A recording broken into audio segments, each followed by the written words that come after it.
श्री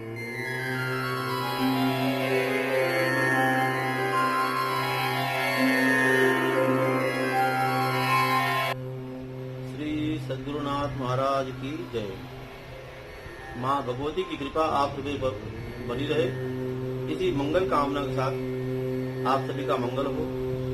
मैं पंडित श्री गणपति पांडे चर्चा करेंगे आज श्रावण मास और श्रावण मास के कृत्य एवं उसमें व्रत, उपवास, तिथियां और कितने सोमवार पड़ने वाले हैं इस वर्ष, उसके विषय में। तो इस वर्ष जो है श्रावण मास सोमवार से ही प्रारंभ होकर और सोमवार को ही समापन हो रहा है। कुल मिलाकर इस वर्ष जो है श्रावण में 5 सोमवार पड़ने वाले हैं। संवत 2077 साके 1942 वर्ष, अंग्रेजी वर्ष 2020। इस वर्ष श्रावण मास जो है 5 सोमवार से संयुक्त होगा और यह 5 सोमवार बहुत ही लाभदायक और बहुत ही सुखदायी फल देने वाले हैं। इस समय जो है अत्यंत शुभ फल कारक यह सोमवार है और 6 जुलाई को पुनर्वसु नक्षत्र का प्रवेश जल राशि में लग्न में हो रहा है और ग्रह योग के अनुसार पुनर्वसु नक्षत्र में 12 जुलाई को आसन्न अच्छी वर्षा की योग भी प्राप्त हो रहे हैं। गुरुवार की कर्क संक्रांति अत्यंत शुभ फल कारक है और वर्षा के लिए शुभ संदेश है। दैनिक उपयोग की वस्तुओं का भाव नरम चलेगा। खाद्यान्नों में जो है मंदी चलेगी। मासारंभ में कुछ वस्तुओं में तेजी का रुख बना रहेगा। अमावस्या को पुष्य नक्षत्र के सूर्य में बादलों के प्रबल घेराव तो होंगे किंतु उनके अनुरूप वर्षा नहीं हो पाएगी और शुक्ल पक्ष 22 से 24 जुलाई तक तथा जुलाई के अंतिम सप्ताह में अच्छी वर्षा के योग बन रहे हैं और पूर्णिमा को इस रेखा नक्षत्र में सूर्य का प्रवेश भी सामान्य वृष्टिकारक है। कुल मिलाकर इस वर्ष श्रावण में भी वर्षा के अच्छे योग प्राप्त हो रहे हैं। आइए अब जानते हैं कि श्रावण मास में शुक्ल पक्ष और कृष्ण पक्ष की तिथियों में कौन कौन से व्रत अनुष्ठान पड़ने वाले हैं। उन व्रत अनुष्ठान और तिथियों के बारे में संक्षिप्त जानकारी। तो श्रावण कृष्ण पक्ष का फल देवादिदेव महादेव का दुलारा, सबका प्यारा श्रावणी फुहारा के साथ 6 जुलाई सोमवार से सावन का महीना प्रारंभ हो रहा है। सोमवार से ही सावन की शुरुआत भक्तजनों में एक उल्लास पैदा कर देगी और पक्ष के 3 सोमवार और सोमवती अमावस्या से युक्त 15 दिनों का यह पक्ष जो है पूर्ण रूप से पूर्ण पक्ष होगा। अत्यंत शुभ फल कारक होगा और विरागियों के मन में भी भक्ति का राग पैदा करने वाला कांवरियों का समूह यत्र तत्र सर्वत्र पूरे भारत को केसरिया रंग में रंग देता है।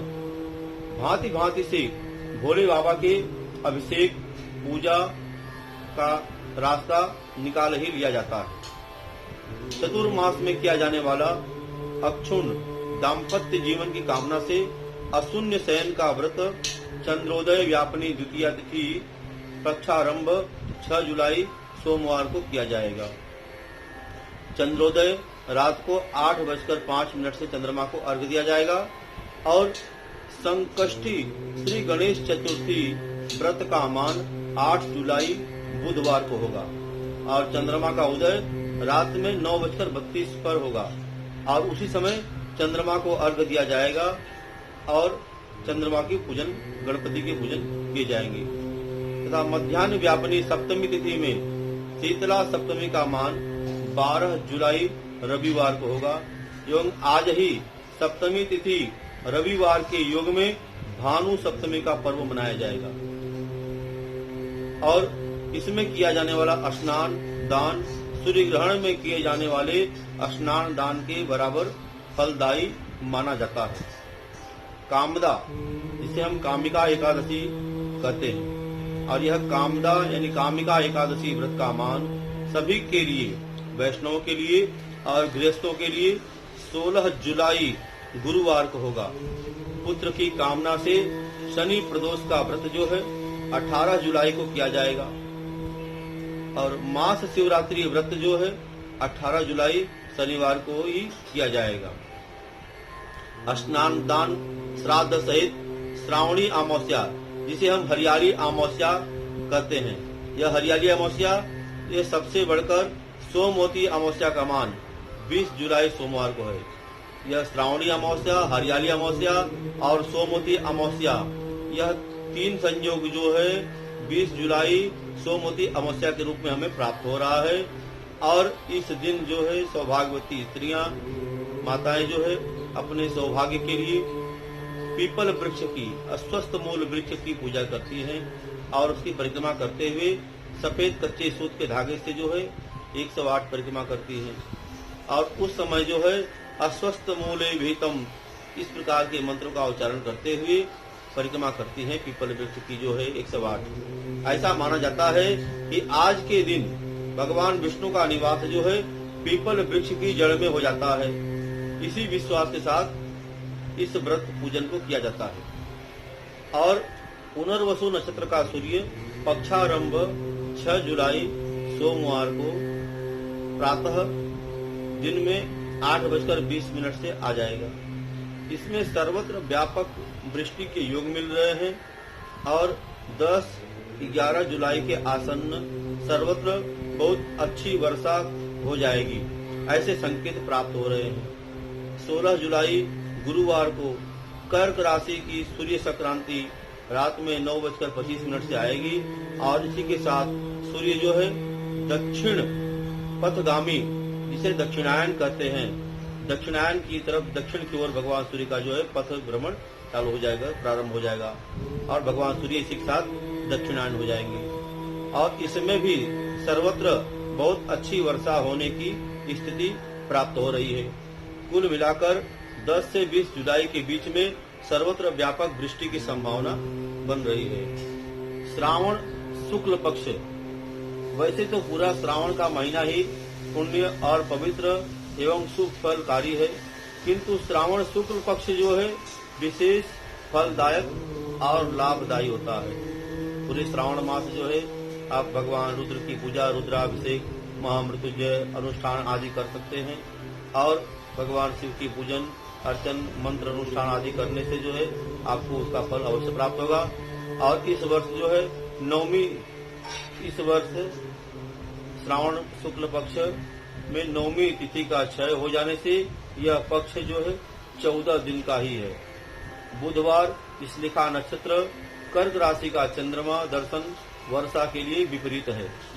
दैनिक उपभोग की वस्तुओं, दूध, फल, तरकारी, छेना, पनीर इत्यादि के भाव चढ़ जाएंगे।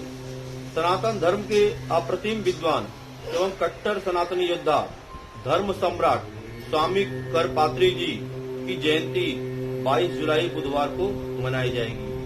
अब जहां स्वामी करपात्री जी की बात आती है तो आपको बता दें कि इस समय जिस पंचांग से आपको ये भविष्यवाणी हम बता रहे हैं, यह स्वामी करपात्री जी के अनुसंधान वाराणसी से जो है विश्वविद्यालय से निकलता है और इस पंचांग में स्वामी करपात्री जी का ही संपूर्ण सहयोग है और उनकी कृपा के प्रसाद स्वरूप आज हम सभी को यह लाभ प्राप्त हो रहा है।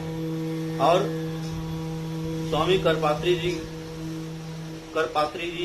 यानी कि अपने कर को कर यानी हाथ, अपने हाथों को ही पात्र बनाकर उसी में भोजन ग्रहण करते थे, इसलिए उनका नाम करपात्री जी पड़ा।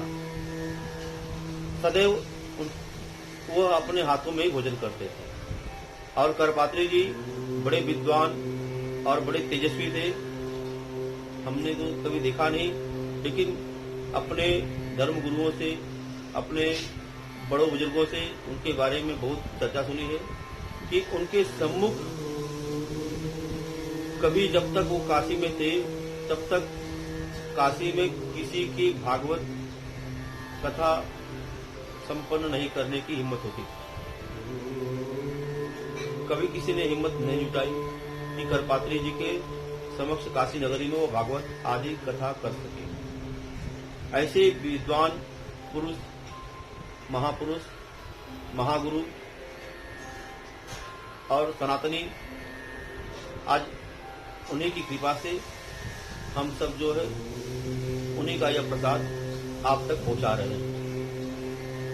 और मैं प्रार्थना करूंगा कि उनके चरणों में सदैव हमारे प्रति अनुराग बना रहे और उनकी कृपा दृष्टि हम ब्राह्मणों के ऊपर, आप सभी के ऊपर सदैव बनी रहे। तो इसी दिन जो है स्वामी करपात्री जी महाराज की जयंती 22 जुलाई बुधवार को मनाई जाएगी। काशी नगरी में जगह जगह विशेषकर करपात्री पीठ में विशेष आयोजन किए जाएंगे। हरियाली तीज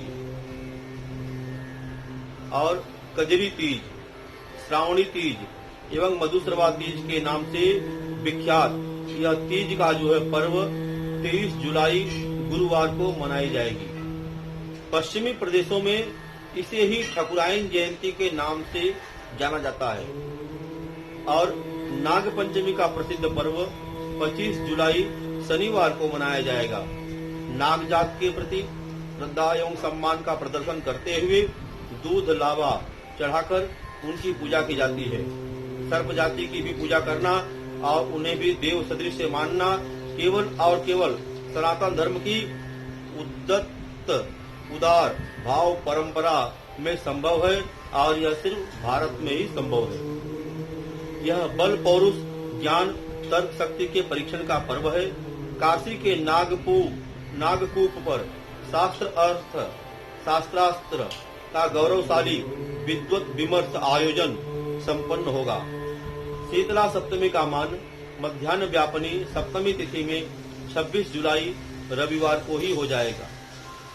और इसी के साथ गोस्वामी तुलसीदास जी की जयंती उदय कालिक सप्तमी तिथि 27 जुलाई सोमवार को समारोह पूर्वक मनाई जाएगी।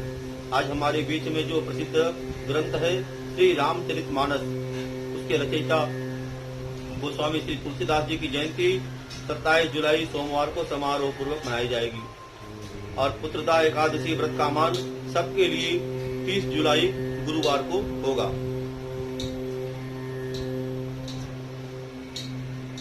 पुत्र की कामना से शनि प्रदोष का व्रत 1 अगस्त को किया जाएगा।